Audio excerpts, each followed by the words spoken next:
통해서 이 절망이라고 하는 것을 이렇게 규정하고 있습니다. 그 사람의 마음속에 기다리는 것 혹은 희망하는 것이 전혀 없는 상태, 무엇에 대해서 기다리거나 또 무엇에 대해서 희망하는 것이 전혀 없는 그러한 상태를 우리는 절망이라 그렇게 이야기하고 있는 것이죠. 기대할 사람도 또 기대할 곳도 또 기대할 여지도 없는, 전혀 없는 그런 상태가 바로 절망적인 상태, 소위 절망이라고 하는 것입니다.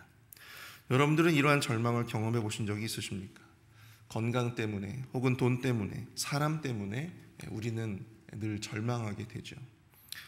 하지만 우리는 여전히 건강을 기대하고 그럼에도 불구하고 우리는 사람을 기대하고 돈을 기대합니다. 그래서 우리 안에 이 절망이라고 하는 것이 계속해서 그렇게 쳇바퀴 돌듯이 그렇게 우리의 삶에 반복되고 있는지도 모르겠습니다. 오늘 본문의 이 예레미야는요, 유다의 죄로 인해서 멸망당하게 된 자신들의 그 현실을 절망 가운데 하나님 앞에 탄식하며 노래하고 있습니다. 그리고 또한 그것을 비웃는 또한 기뻐하는 악인들을 하나님 앞에 고발하고 있는데요, 오늘 새벽에는 이 본문의 말씀을 통해서 절망 속에서 하나님 앞에 노래하는 예레미야의 애가를 통해서 절망을 이기는 힘, 과연 그것은 어디에서 나오는가, 거기에 대해 살펴보며 절망 속에 있는 우리가 깨달아야 할 영적 지혜에 대해서 함께 살펴보고자 합니다. 첫 번째로 이 절망을 이기는 힘은요, 바로 자기 자신을 바로 인식하는 데에서 나온다라고 하는 것입니다. 자기 자신을 바로 인식하는 데에서 나온다. 오늘 본문에서 예레미야는요, 즉 이 예루살렘, 유다의 이러한 고통이 과연 어디에서 오는가를 분명하게 이야기를 하고 있습니다. 12절 13절을 보시면, 지나가는 모든 사람들이여 너희에게는 관계가 없는가? 나의 고통과 같은 고통이 있는가 볼지어다. 여호와께서 그의 진노하신 날에 나를 괴롭게 하신 것이로다. 높은 곳에서 나의 골수에 불을 보내어 이기게 하시고 내 발 앞에 그물을 치사 나로 물러가게 하셨으며 종일토록 나를 피곤하게 하여 황폐하게 하셨도다. 하나님의 진노로 말미암아 유다와 예루살렘의 이 괴로움과 고통이 오게 되었다라고 하는 것을 이야기하고 있는 것이죠. 근데 하나님이 불을 보내시고 또한 그물을 치시고 피곤하고 황폐하게 하셨다. 근데 그 이유가 과연 무엇인가? 하나님은 무엇 때문에 예루살렘을 이토록 고통스럽게 만들고 계시는가? 14절을 보시면, 내 죄악의 멍에를 그의 손으로 묶고 얽어 내 목에 올리사 내 힘을 피곤하게 하셨으며 내가 감당할 수 없는 자의 손에 주께서 나를 넘기셨도다. 여러분, 그 고통의 원인이 무엇입니까? 이유가 무엇입니까? 바로 내 죄악의 멍에에 있다라고 하는 사실입니다. 유다와 예루살렘의 고통과 절망의 원인에 대해서 예레미야는 너무나도 잘 인식하고 있음을 보게 됩니다. 내 죄악의 멍에. 결국 그들의 고통은 어떤 상황적인 그런 부분들이 아니라 다름 아닌 그들 스스로의 죄악으로 말미암아 여호와 하나님의 진노를 야기하게 되었기 때문이다라고 하는 것이죠. 누구를 탓할 것도 없고 또 누구를 원망할 수도 없는, 결국 자기 자신 때문에 그러한 일들이 벌어지게 되었다라고 하는 사실입니다. 유다와 예루살렘의 죄로 말미암아, 타락으로 말미암아 그들의 패망이 이어지게 되었다라고 하는 사실이죠. 절망을 노래하는 예레미야 이런 고백을 통해서 우리는 이 절망의 때에 그 절망을 딛고 우리가 다시금 새로운 시작을, 또 새로운 기회를 우리가 얻기 위해서는 명확한 자기 자신에 대한 인식이 필요함을 우리가 알 수 있습니다. 문제는 바로 하나님께 있는 것이 아니라, 다른 사람들에게 있는 것이 아니라, 어떤 상황에 있는 것이 아니라 바로 자기 자신에게 있다라고 하는 사실이죠. 바로 그 문제를 야기한 바로 자신의 죄, 자기 자신의 연약함, 자기 자신의 허물, 바로 나의 문제에 있다라고 하는 사실을 바로 인식하는 것이 바로 이 절망을 딛고 새로운 소망으로 나아갈 수 있는 중요한 출발점이 되어진다라고 하는 것입니다. 절망의 원인을 우리는 자꾸만 다른 사람들에게서 찾을 때가 많습니다.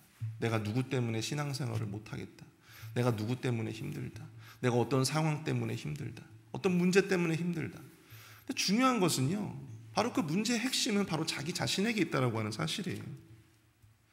그걸 인식하지 못하면 우리는 계속해서 그 절망의 악순환을 반복할 수밖에 없다라고 하는 사실입니다. 자신의 죄와 허물을 하나님 앞에 인정하고 회개할 때, 그리고 다시금 하나님 앞으로 돌아갈 때 비로소 우리는 그 절망을 딛고 다시금 일어설 수 있는 기회를 얻을 수 있다라고 하는 사실입니다. 여러분들 누가복음 15장에 보시면 잃은 아들을 찾은 아버지의 비유가 나옵니다.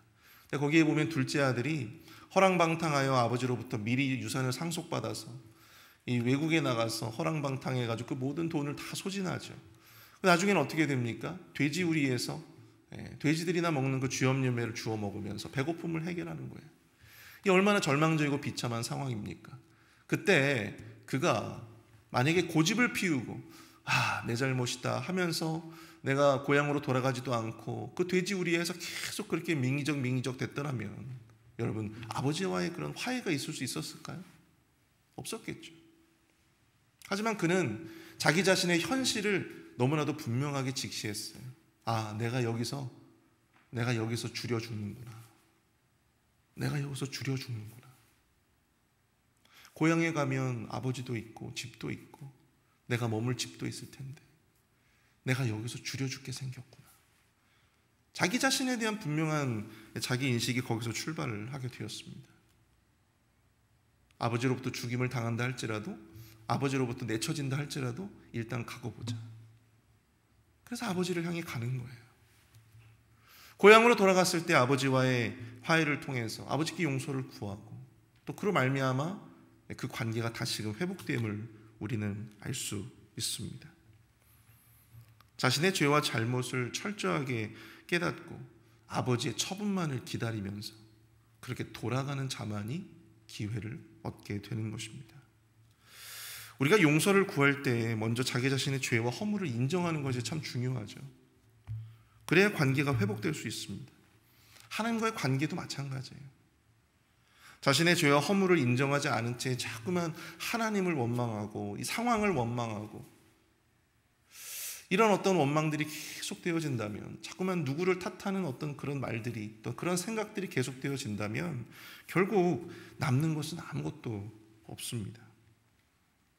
자신의 죄와 허물을 인정하고 나의 문제를 인정하고 나의 연약함을 인정할 때 비로소 하나님으로부터 새로운 기회의 은혜가 나오게 되는 것이죠. 유다의 고통이 그들의 죄로 말미암는 하나님의 진노로부터 나온 것이라면 여러분, 해결 방법은 간단합니다. 하나님과의 관계가 회복되면 되는 거예요. 그들이 그들의 죄를 인정하고 하나님 앞에 전적인 죄를 회개하는 것, 자기 자신의 연약함이 무엇인지, 자기 자신의 죄가 무엇인지를 깨닫고 하나님 앞에 다시 돌아갈 때 하나님께서는 그들에게 다시금 용서와 새로운 기회를 허락해 주시는 것입니다. 바로 이것이 절망 중에서 우리가 다시금 새로운 기회를 우리가 얻을 수 있는, 절망을 이길 수 있는 첫 번째 힘이 되어진다라고 하는 것이죠. 우리가 두 번째로 생각해 볼 수 있는 절망을 이기는 힘, 그 두 번째는요, 바로 의로우신 하나님을 기대하는 것에 대해서, 기대하는 데에서 나온다라고 하는 사실입니다. 절망을 이기는 힘은 의로우신 하나님을 기대하는 데에서 나온다. 여러분 18절을 보십시오. 여호와는 의로우시도다. 그러나 내가 그의 명령을 거역하였도다. 너희 모든 백성들아, 내 말을 듣고 내 고통을 볼지어다. 나의 처녀들과 나의 청년들이 사로잡혀 갔도다. 여러분, 예레미야는요, 고통 속에서 여호와 하나님은 의로우시다, 그럼에도 여호와 하나님은 의로우시다, 이렇게 고백하고 있습니다. 절망을 이기는 힘이 과연 어디에서 나오는가? 그것은 바로 의로우신 하나님만을 온전히 신뢰하고 기대하는 데에서 나온다라고 하는 것이죠. 하나님은 의로우신 분이십니다. 여러분 믿으십니까? 하나님은 결코 우리에게 부당한 고통을 주지 않으세요.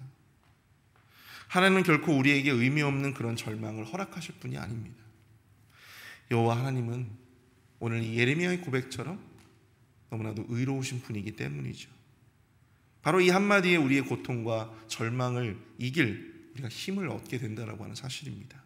하나님은 절대 나에게 의미 없는, 하나님은 절대 나에게 아무런 계획 없는 고통을 나에게 허락하지 않으신다라고 하는 것. 호세아서 6장 1절부터 2절까지의 말씀을 보시면 오라 우리가 여호와께로 돌아가자. 여호와께서 우리를 찢으셨으나 도로 낫게 하실 것이요 우리를 치셨으나 싸매어 주실 것임이라. 여호와께서 이틀 후에 우리를 살리시며 셋째 날에 우리를 일으키시리니 우리가 그의 앞에서 살리라. 여호와께서 우리를 찢으셨으나 도로 낫게 하실 것이요 우리를 치셨으나 싸매어 주실 것이다. 그러므로 여호와 하나님 앞에 다시 돌아가자. 우리가 회복을 기대할 수 있는 것은, 우리가 이 절망 속에서 다시금 우리가 소망을 발견해 내야갈 수 있는 것은 바로 우리 여호와 하나님께서 의로우신 하나님이시기 때문이에요. 그분의 의로우심으로 말미암아 우리가 다시금 회개하고 그분 앞으로 돌아갈 때 그분은 우리의 상처를 낫게 하시고 우리를 싸매어 주실 것이기 때문입니다. 그러므로 우리는 절망의 순간에 더욱더 우리가 의로우신 하나님만을 더욱더 기대하고 또 바라봐야 하는다라고 하는 사실이죠. 그러나 19절을 보십시오. 내가 내 사랑하는 자들을 불렀으나 그들은 나를 속였으며 나의 제사장들과 장로들은 그들의 목숨을 회복시킬 그들의 양식을 구하다가 성 가운데에서 기절하였도다. 여러분, 여기서 내가 사랑하는 자들이 누굽니까? 내가 내 사랑하는 자들을 누구라고 이야기할 수 있는 거죠? 바로 유다가 기대했던 주변의 나라들이었어요. 우호적인 관계를 맺고 또 동맹을 맺었던 나라들, 애굽과 같은 나라들이죠. 자, 이런 나라들은 유다와 그들에게 동맹을 맺었기 때문에 유다는 그들을 철석같이 믿었습니다. 그러나 그러한 기대와 바람과는 달리 돌아온 것은 실망과 배신밖에 없었다라고 하는 사실이죠. 문제는 무엇입니까? 그들은 의롭지 않아요. 그들은 의롭지 않습니다. 유다가 의지했던 그 모든 대상들은 자신들의 어떤 실리나 자신들의 이익에 따라 움직이는 것이지 결코 의로운 존재들이 아니에요. 오직 여호와 하나님만이 실리에 따라서 이랬다가 저랬다가 왔다 갔다 하시는 분이 아니라 오직 여호와 하나님만이 의로우신 분이기 때문에 진정으로 나에게 도움과 의지가 되실 수 있다고 하는 것입니다. 저도 예전에 지금보다 훨씬 더 어린 나이에는 저도 이제 좋은 사역지를 구하기 위해서 소위 사람들과의 어떤 관계를 굉장히 중요하게 생각을 했어요. 그래서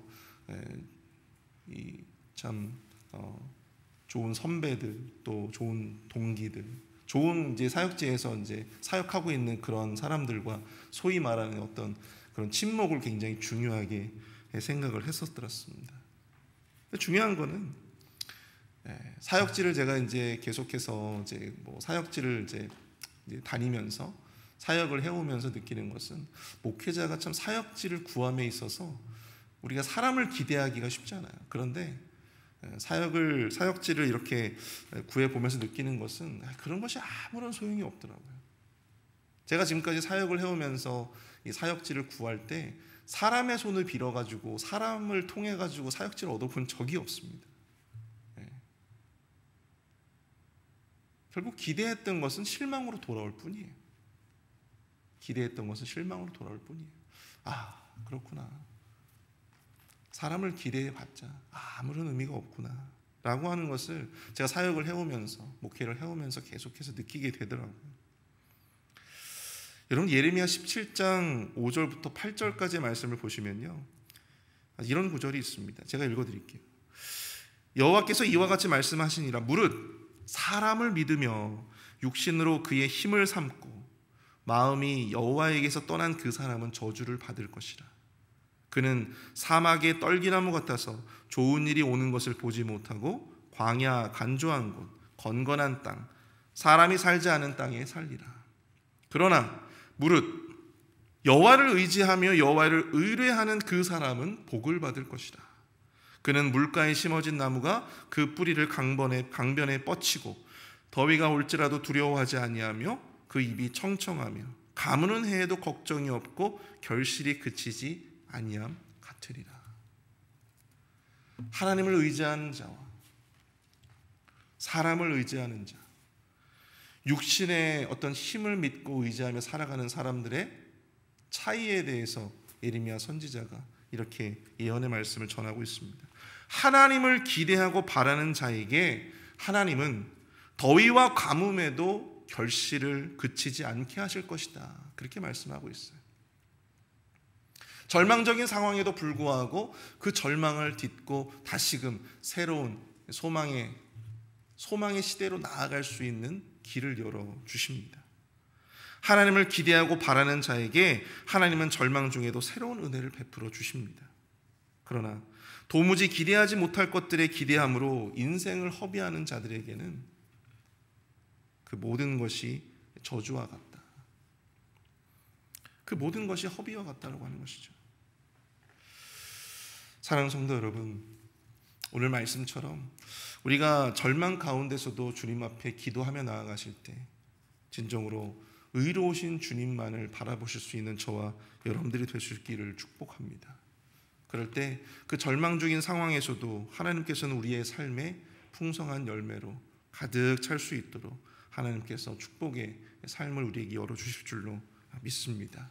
우리가 그것을 의뢰하며 하나님 앞에 더욱더 하나님을 의지하며 기대하며 기도하며 나아갈 수 있는 저와 여러분들이 될 수 있기를 축복합니다.